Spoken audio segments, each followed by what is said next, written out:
中医文化直播间的观众朋友，大家好，欢迎收看今天的中华养生长寿大典。我是杨劲东。不知不觉呢，我们已经相处了1个多月的时间。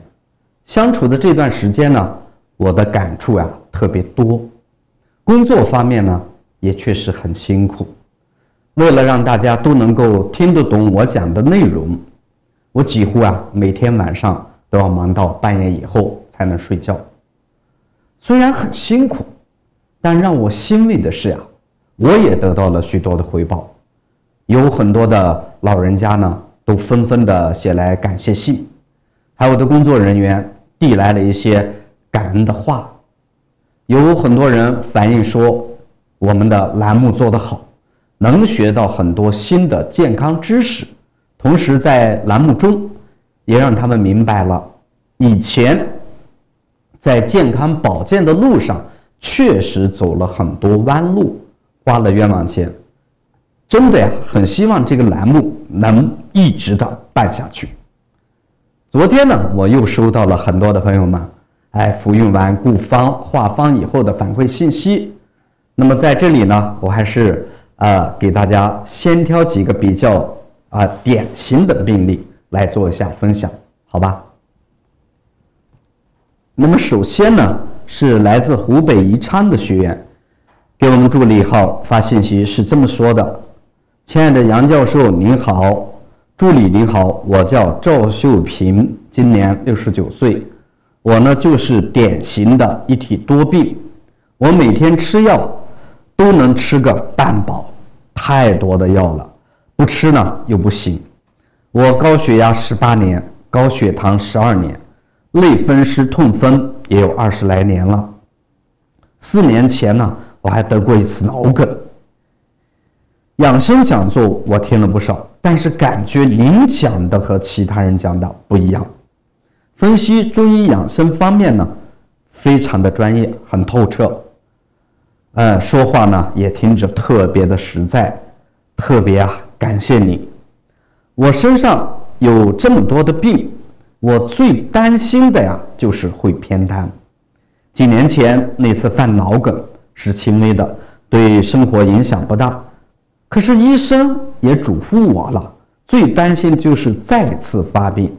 我看到小区里那些中风偏瘫的人呢，不能走不能说的，我是真害怕。尤其这2年，我的头经常晕晕的，感觉头上像扣了一个大帽子一样，压得我难受，还不时的头疼，我就更害怕了。我和老伴一人盯了1个周期的顾方化方，我从收到今天是第7天，从收到那天起，我和我老伴就按照您建议的方法，早上起床每样各吃3粒，睡觉前每样再吃6粒。第3天的时候，我的头感觉比原来还疼，但是我想起您说的中药明眩反应，我寻思这是好事儿，好反应，所以我一直坚持吃。这2天下来，确实头不疼了，而且感觉脑袋还清亮了，看看东西都清楚了，血压方面呢也有所改变。我真的感谢您带来的顾方化方给我们老人带来福音和希望。关于这位学员这个情况呢，前几天我就跟大家讲过了，这是非常普遍的。今天栏目中呢，我们就不多讲了关于血压血脂问题，这才几天的时间，当调理完1个周期以后，相信它会越来越稳定，越来越好的。体质和免疫力方面呢，也会步入一个更高的台阶。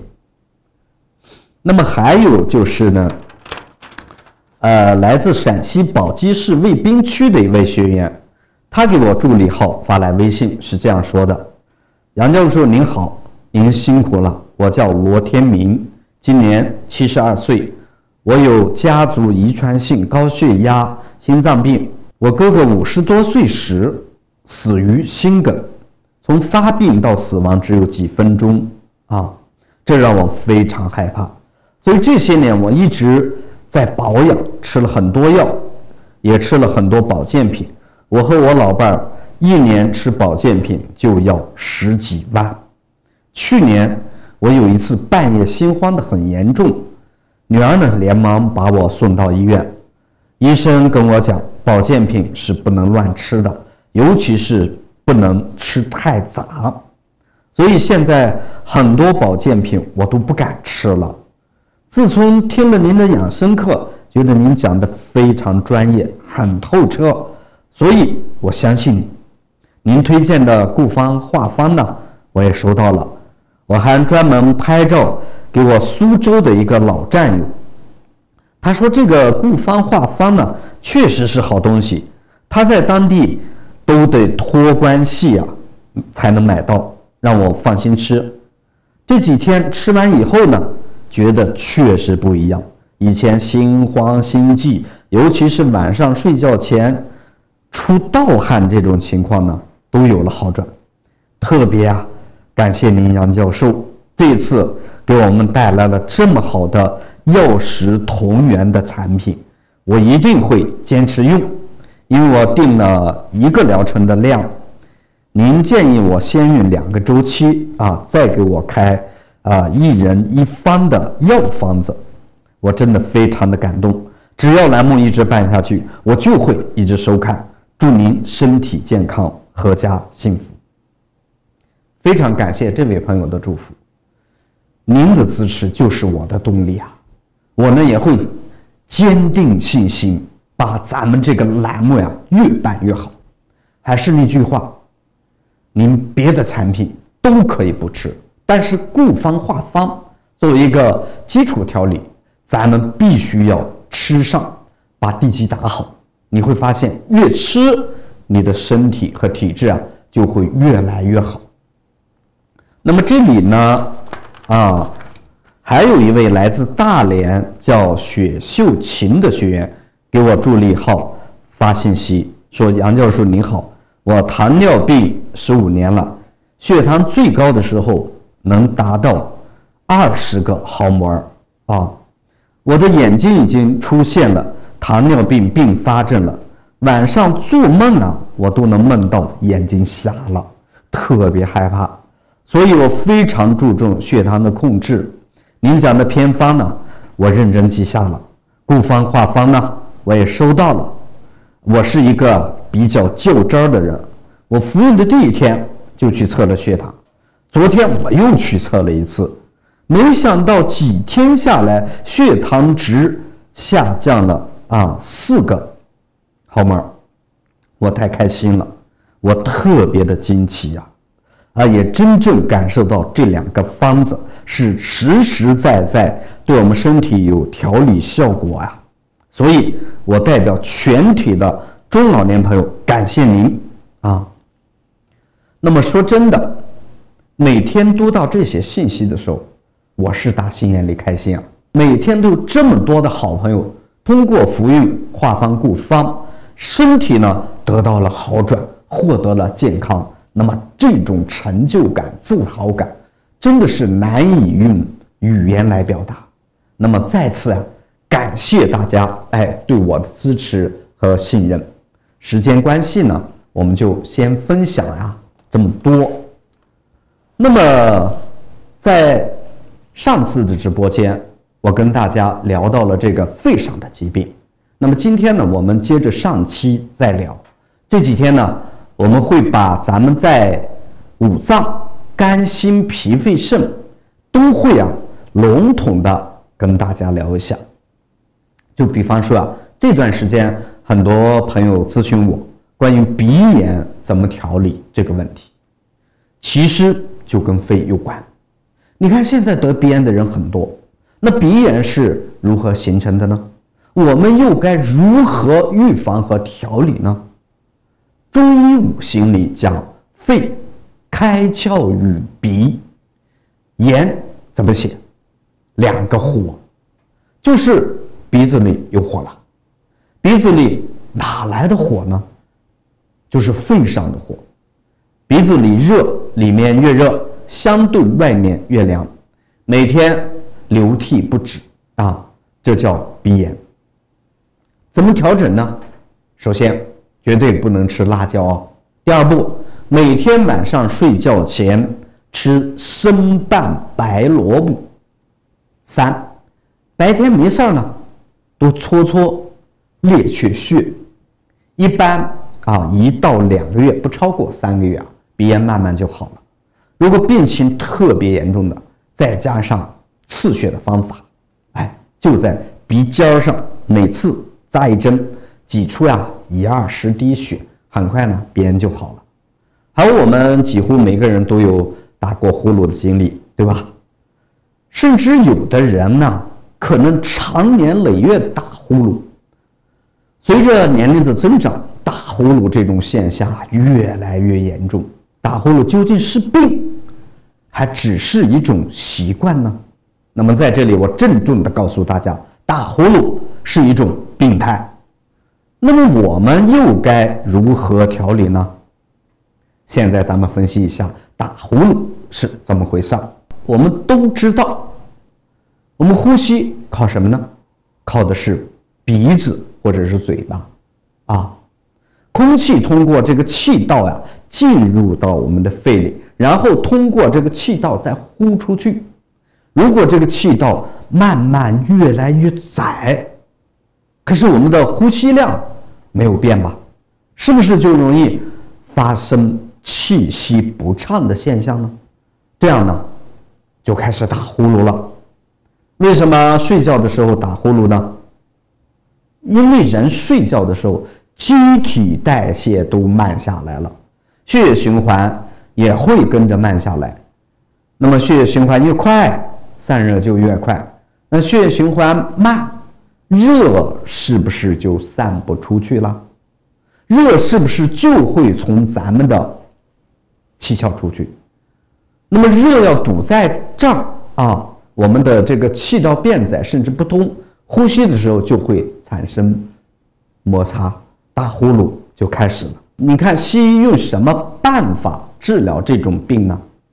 主要是手术或者是药物，时间长了这个病又出来了，不能从根本上解决问题。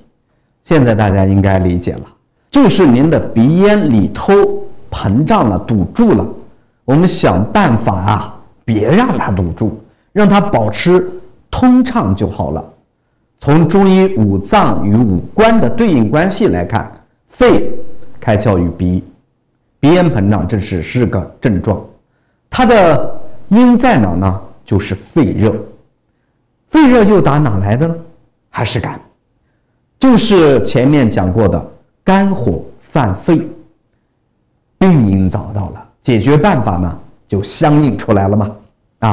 我在这里介绍一个典型的病例，有这样一个6岁的小男孩，每天晚上睡觉打呼噜，别看他人小，打呼噜的声音可大的让他的父母都受不了在隔壁都能听得非常清楚。带他去医院，医院决定给他做手术，因为他太小了，家长有顾虑，所以就把孩子带到我的诊所来了。那么通过我的脉诊以及跟他交流，发现了他的问题所在第一，他有一个非常不好的习惯，就是晚上睡觉前喝牛奶。大家想一想，牛奶是不是高热量的东西？他喝完奶就睡觉，那么这个热量散不出去问题就出来了。所以我告诉他，首先把晚上的奶停了。第二，我呢紧接着又给他开了一个调理方案。孩子的调理方案跟大人有所不同因为孩子在发育，用药是非常有讲究的，药必须用上品，不能影响他生长发育。首先在孩子的饮食上，我要求素食多一点，但是也不能太素嘛，是素食多点，肉食少点，配合着调理方案，然后每天睡觉前给他捏脊。大人是刮痧走带脉孩子是捏脊的方法，目的呢是把督脉给打开啊，把热从后面给散出去。他们家里啊非常配合，通过1个月的调整，这个孩子全好了。后来孩子的父母到我这里来感谢，说了句笑话：现在他不打呼噜了，我们倒睡不着了，老是担心他是不是出啥事儿了。后来呢，又介绍了不少的孩子来进行调理，很多大人和家里人呢都以为这呼噜要大一辈子呢后天通过对调理方案的调整，那么他们呢个个收到了非常好的效果。我们继续接着聊这个肺很多时候呢，我们说到肺，想到的是咳嗽、哮喘，对吧？说到这个咳嗽与哮喘，我特别想提到一个人，邓丽君。相信很多人都非常喜欢听她的歌但也深深的为她惋惜，那么早就离开了我们。邓丽君是因为什么离开我们的呢？哮喘。她就是在饮食凌晨3到5点之间肺经当令的时候去世的。中医呢把哮喘分为2类，一个是哮，一个是喘。哮是哮，喘是喘。有人只是喘，不见得是哮喘；有人哮不喘，也有2者皆有，叫哮喘。哮是什么呢？咱们大家都看过火车，就像是火车鸣笛的声音。这种患者是由于心火太大，造成喉咙这个地方肿胀。人在喘气儿的时候，如果像吹号或者拉风箱一样，声音比较尖利，就是哮。喘是这个人憋闷，呼吸费力，必须使劲儿，如果不使劲儿，气就喘不过来，出现大口大口喘气的现象，呼吸频率非常快，这叫喘。如果这2者情况同时出现在一个人上，就是哮喘。有这么一句话：西医怕血，中医怕喘。通过这么多年调治哮喘病的实践，我发现这类病并不像人们所说的那么难治。我们呢，先来分析一下得病的原因。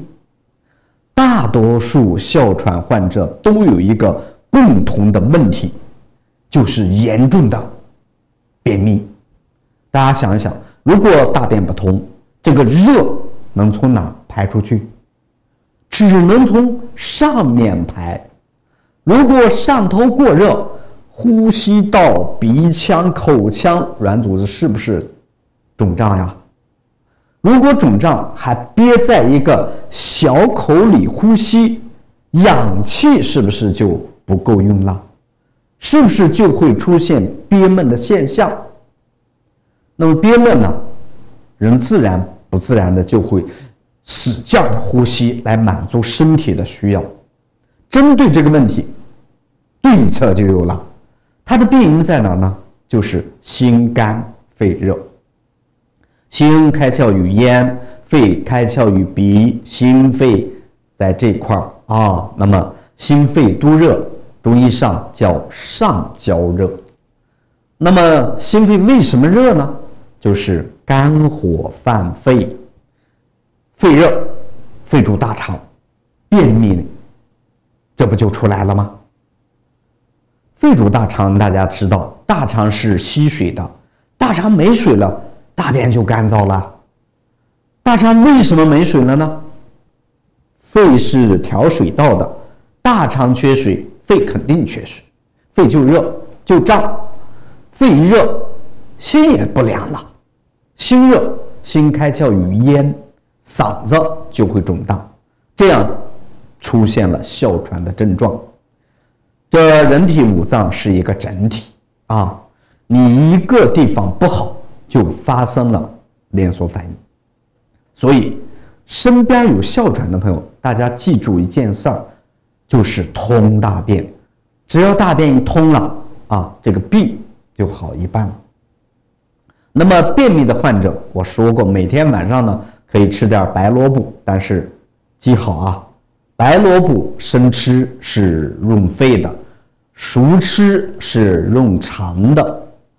你像你吃化方几天以后，你也会发现便秘改善了，因为这个方子里的莲子是能够降心火的呀。便秘的患者平常冷饮、辣椒、牛奶一定不能吃啊，可以多吃一些绿色的蔬菜，降降肝火。除此之外，你像化方中的甘草，在便秘患者的调理方案中啊，我也会经常用到。大家刚开始的时候呢，可能会出现一个症状，有人吃完甘草以后会出现浮肿。大家不要害怕啊！你像顾方里的薏仁啊，正好中和它，并且呢，它也是一个正常反应嘛。等大便通了，慢慢浮肿就下来了。因为甘草是润肺的，梳理肺气的。如果我们大便通了，肺气也跟着就下来了。如果肺气先通，大便没通，有的人就会出现浮肿啊。大家明白这个道理就可以了。我呢曾经接诊过一位哮喘的病例，他得哮喘病呢快20年了，年年得输好几次液，因为哮喘也提前离休了。我大体是怎么给他治疗呢？首先解决他的便秘问题。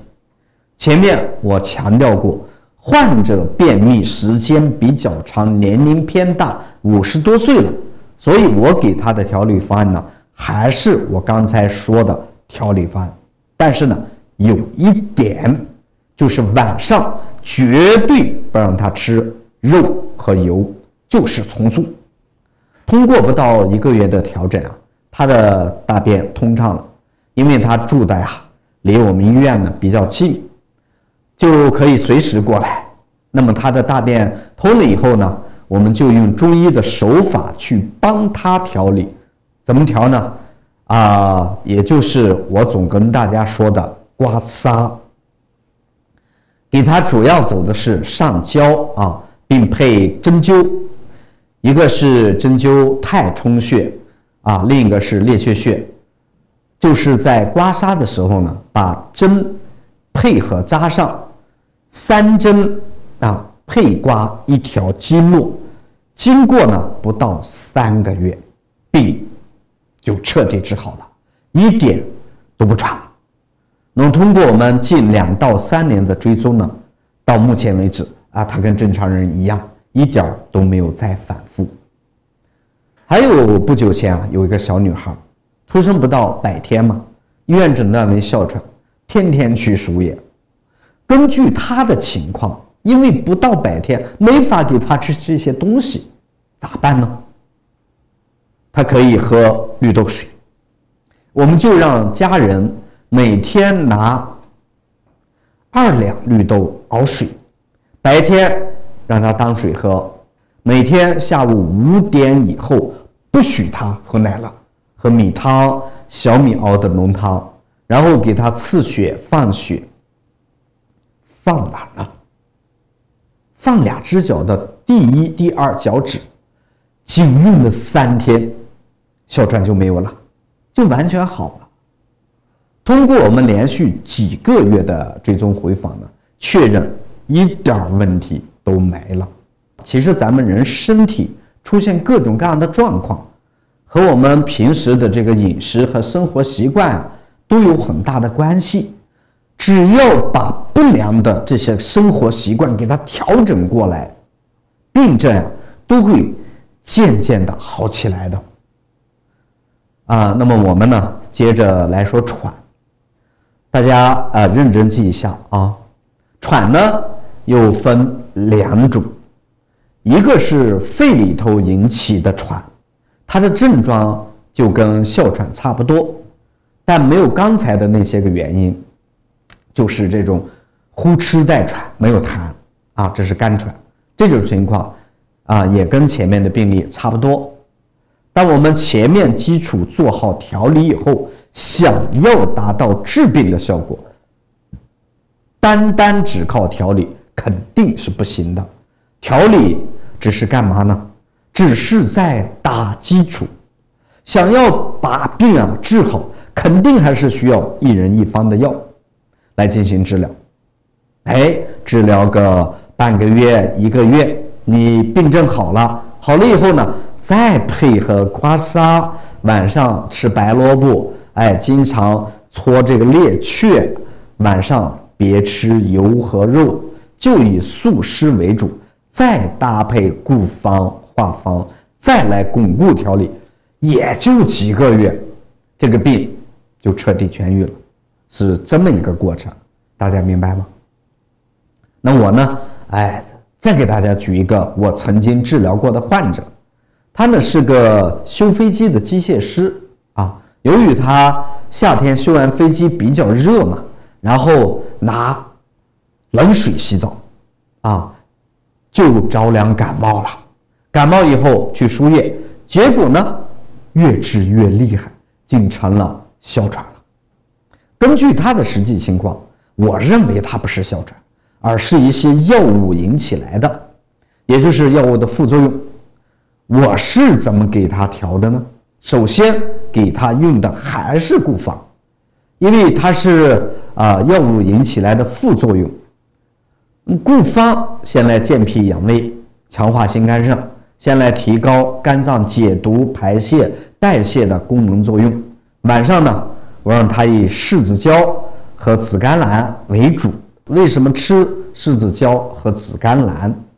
因为柿子椒是泻肝热的，是帮助恢复肝功能一个最棒的蔬菜。为什么吃紫甘蓝呢？因为紫甘蓝里含有硒，它比较高硒是增加细胞带氧能力的，也就是增强细胞活力的。因为它是药物中毒引起的，得把它细胞的代谢能力、生命力提高。正是出于这个想法，所以晚上柿子椒配紫甘蓝，这边给它刮痧，专门刮上焦这一块，1周呢给他调理1次，仅用了4次，也就是1个月，哮喘就彻底解决了。我呢，你看不断的给大家讲病例，是想给大家一个直观的认识，想给大家传达一个概念，有病了，只要配合调理，是可以把一些病症调理好的。还有一个喘，我们认为是假哮喘，根本就不是哮喘。这种人是什么现象呢？就是在大街上走路走快了开始喘，上楼越往上走越喘。这种症状根本不是哮喘，但是往往会当成哮喘去治疗。这种人有一个共同的表现，都是腹泻，也就是大便不成形。咱们举一个例子，如果这个人一天拉3、4次大便，大家想一想，他的呼吸是不是就无力了？他呼吸困难了你想他能不大口大口喘气儿吗？再举一个例子，比如说平常不运动，突然间跑100米，剧烈猛跑之后，是不是会出现大口大口喘气的现象？如果大口喘气，凉气是不是越来越多？是不是热气就出不来了？这样就会出现咳嗽的现象。这能叫喘吗？能叫哮喘吗？这种病例也不少，不是哮喘，却往往都当成哮喘去治了。那这种情况治起来就非常简单了。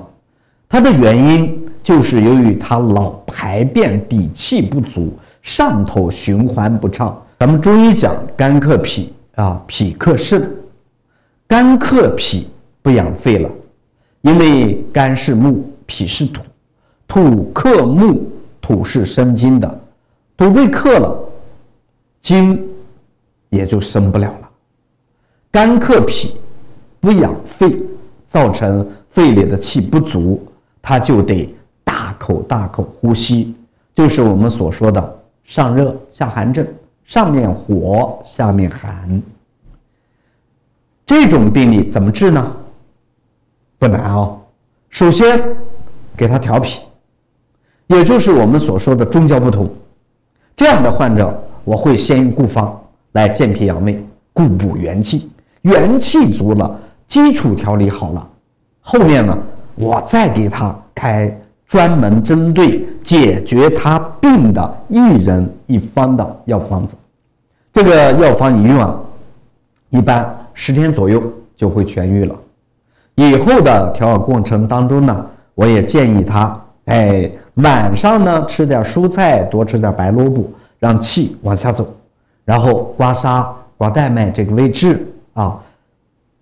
带脉呢是个特殊的脉，只有它是横着走的，就像木头的铁箍子一样啊，其他的经脉都是竖着走的啊。带脉不通会造成所有的地方都不通，所以要把这根脉给打开。带脉一定是要打开的啊，所有的脉上下就通了，底气就上来了，走路也好，爬路也好，慢慢的就不喘了。我再补充一下，如果有哮喘的人，可以加一个锻炼的操。什么操呢？早晨起来上公园去找一棵树，粗一点的树，撞后背。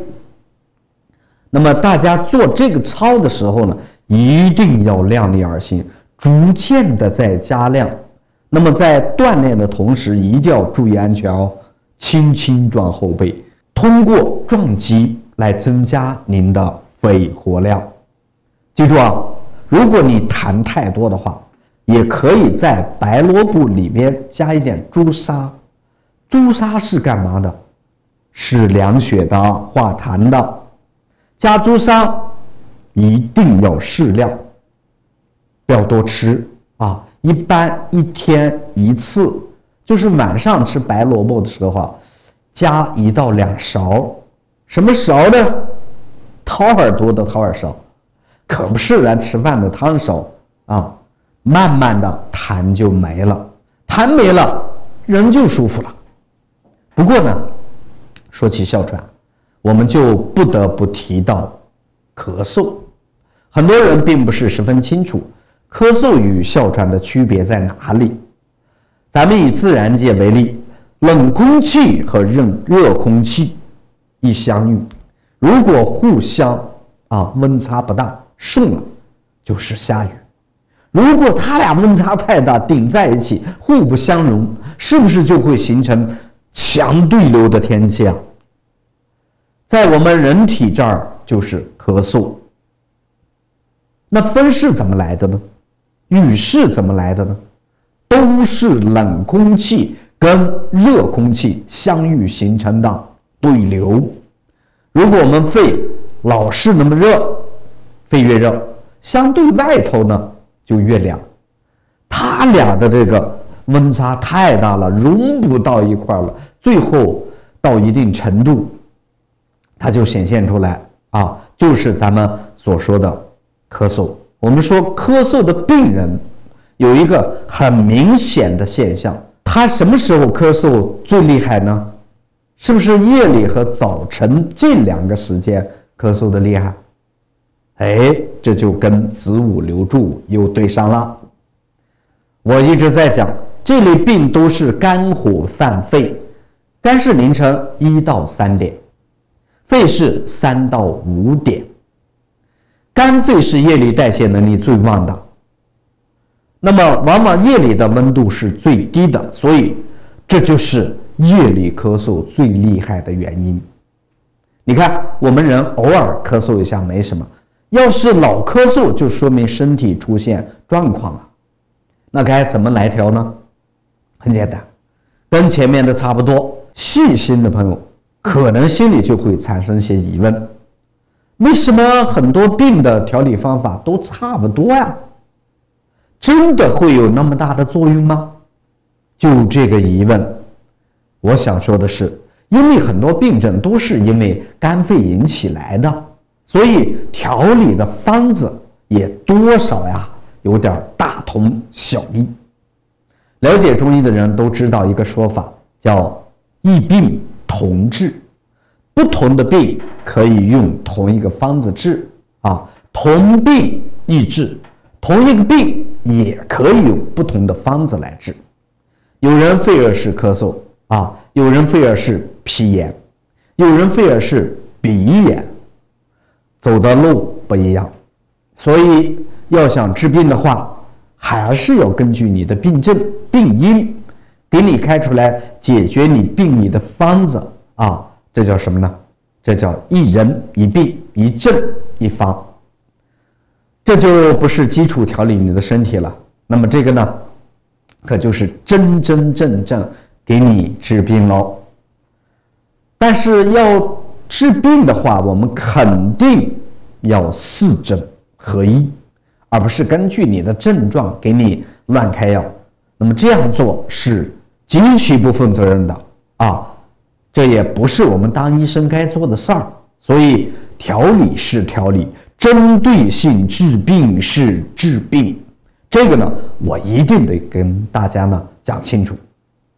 那生活中，如果我们咳嗽的太厉害，我推荐大家先把基础调理好，然后呢，每天配合着睡觉前吃点白萝卜啊，它的润肺作用是非常好的，一定要记住哦，在睡前吃，因为中医讲究时辰。不过由于现在种植方面的变化，现在的萝卜往往特别辣，怎么办呢？大家记住了啊、如果太辣了，就把萝卜皮儿削了；如果还嫌辣哦，那要提前几个小时把萝卜切出来，在空气里晾着，也就是进行氧化后再去吃。白天呢，咱们多搓搓列去穴啊，这个穴位。辣椒一定不要吃，这样配合着调理方案，咳嗽很快就好了。治疗咳嗽配合食疗还有一个很重要的部分，就是我常说的刮痧。这个刮痧主要刮上边啊，上边就是后背的上边，中医叫上焦，因为热憋在这儿了，隔个一两天就在后背的上边刮上一遍，吃完萝卜泡泡脚，冲个热水澡，这个肺病慢慢就好了。所以呢，如果咱们有病了，大家一定不要大病拖小病扛，真正不行了才往医院里去，这样的思想是绝对错误的。因为病越小越好调理，病也没有咱好的。不管什么样的病，只要对症下药，都可以调理过来的。那么我衷心的希望大家都能健健康康的、平平安安的度过自己幸福的晚年生活。记住啊，一定要健康的活着，而不是带病的活着。活着的每一天都要有意义才对。最近呢，全国很多的好朋友啊，都给我们呀发过来了关于用了我的调理方案以后大伙儿的恢复情况。那么来，导播您呢随机给咱们播放几个全国好朋友一起来交流认识一下。我叫高文生，今年74岁，家住南阳市苏州方庄。我以前都带过这个腰疼病，坐骨神经疼。坐骨神经疼。我原来跑车嘞，这个就是火车头上那个工作。后来带着坐骨神经疼以后啊，这个我吃了很多药就没有治好。所以说我都最后基本上给下岗了。我通过这一回吃了这个药以后，我有很大的感受。第一，我这个脚麻、腰疼，现在基本上轻了不少。因为在外那一天，我感觉到我这个手也麻。后来我想想，是不是吃了这个药有这个反应？我问别人说，就是这个反应。现在还麻不麻了？现在不麻了。现在不麻了。啊，另外那一段时间，我老是天天到早起2、3点左右，腿抽筋儿，我得赶快坐起来搓腿。这吃了这个药以后，现在腿不抽筋儿了，我感觉是很好。说实在话，每当我看到大家这些感恩的话，我就特别的有成就感，特别的开心，也非常感谢各位好朋友对我的认可和信任。大家也一定要坚持去用，对症了就一定能彻底的把身体调理好。还有呢，我发现了大家确实都非常关注这个维生素补充这件事儿。关于这个问题呢，特别是昨天啊，很多朋友都给我的助理发信息发语音啊，说一定要让杨教授把这个多种维生素给我们呀在直播间照顾一下。因为我们都知道这个多种维生素对身体比较好，可是自己去买呢，怕买不对，花了钱啊还吃错，不好。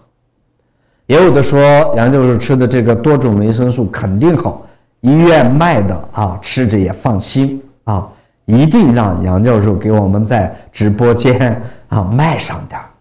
也有的朋友给我发过来了自己吃的一些多种维生素片啊，有的是一瓶60多买的，有的一瓶是40多买的，我呢印象比较深刻。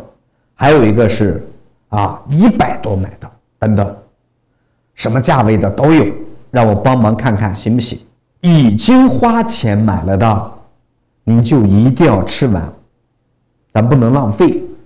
吃了补充身体缺失的多种维生素，对身体健康有着决定性的帮助作用，因为这是身体需要的营养素。你像我经常吃的这个多维片呢，我是中医药当年跟国药药材研发定制的，一瓶呢也不贵，才99块钱。不过患者用后的反响呢都非常好啊，大人小孩都能用，尤其是孕妇、哺乳期妇女啊、中老年人、青春期发育的孩子啊，更加需要补充。吃这个都没有任何问题。你像它里面不但还有维生素 D3、维生素 A、维生素 B1、维生素 B2、维生素 B6啊、烟酸以及维生素 C 等等啊。那么这样，今天我跟各位领导开会研究一下，看看人家企业愿不愿意在咱栏目里啊给大家统一的照顾一下。我呢尽我最大的能力争取，尽量让大家花个成本价，吃上真正的好产品。最好呢是让企业能赞助咱们吃上一部分，那就更好了。我相信大家吃的效果好了以后，一定会认准品牌继续购买的，对不对？那这也无心的给咱们品牌做了广告，对吧？大家别急哦，我呢尽力去给大家办到以后，大家能记住我的好就行。实在办不到，大家也不要埋怨我好不好？那么好了，今天由于时间的关系呢，就跟大家聊到这儿。有不明白、不懂的地方，可以咨询一下我的助理，我们会在第一时间为大家排忧解难的。祝福大家呢身体健康，万事如意。下次直播再见。